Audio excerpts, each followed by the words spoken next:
Hello friends, কেমন আছো তোমরা? আশা করছি তোমরা সব ভালো আছো আর আমি খুব ভালো আছি। আজকে আমি দেখাবো হেয়ার স্পা কীভাবে করে, full process step by step দেখাবো। তোমরা দেখতে থাকো, ভিডিও স্কিপ না করে। ফার্স্ট ভালোভাবে হেয়ারটাকে শ্যাম্পু করে নিতে হবে, তারপরে ভিজে চুলেই ক্রিম অ্যাপ্লাই করতে হবে। 4 সেকশন করে নিয়ে ক্রিম অ্যাপ্লাই করবে। এখানে আমি লরিয়াল হেয়ার স্পা ইউজ করছি। দেন হেড মাসাজ দিতে হবে 7 থেকে 10 মিনিট।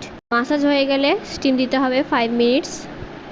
এখানে বলে রাখি, স্টিম কিন্তু সবার হেয়ারে দেয় না, যাদের প্রচুর হেয়ার ফল হয় তাদের স্টিম দেয় না। দেন ব্যাক মাসাজ দেবে 5 থেকে 7 মিনিট। ক্রিম অ্যাপ্লাই করার পরে, মাসাজ হয়ে যাওয়ার পরে 45 মিনিটস ক্রিম লাগিয়ে রেখে দিতে হবে। নর্মাল ওয়াটারে হেয়ার ওয়াশ করতে হবে। হেয়ার স্পা কী? হেয়ার স্পা মানে চুলের রিল্যাক্সেশন। স্পা করলে hair nourishment, smoothness, relaxation, refreshment and strongness হয়। হেয়ার স্পা কিন্তু সবার চুলেই করা যায়।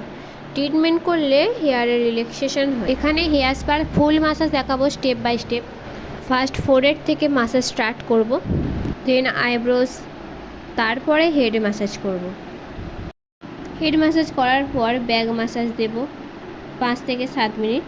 হেয়ার স্পা করলে কী কী বেনিফিট পাও বলে রাখি।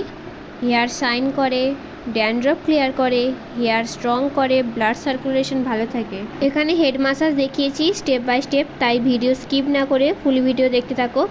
আর ভিডিও যদি ভালো লেগে থাকে তো একটা লাইক করে যেও। আর আমার চ্যানেলে যারা নতুন তারা চ্যানেলটিকে সাবস্ক্রাইব করে বেল আইকনটি ক্লিক করে রাখো, অল নোটিফিকেশান অন করে রাখো, যাতে আমার ভিডিও তোমরা সবার আগে দেখতে পারবে। এখানে সব মাসাজ দেখানো সম্ভব নয়, ভিডিও তাহলে অনেক বড় হয়ে যাবে। নেক্সট ভিডিওতে সম্পূর্ণ মাসাজ দেখিয়ে দেবো। 45 মিনিটস পর নর্মাল ওয়াটারে হেয়ারটাকে ওয়াশ করে নিতে হবে, তারপর টাওয়াল ড্রাই করতে হবে, তারপর সিরাম লাগিয়ে ব্লো ড্রাই করে নিতে হবে।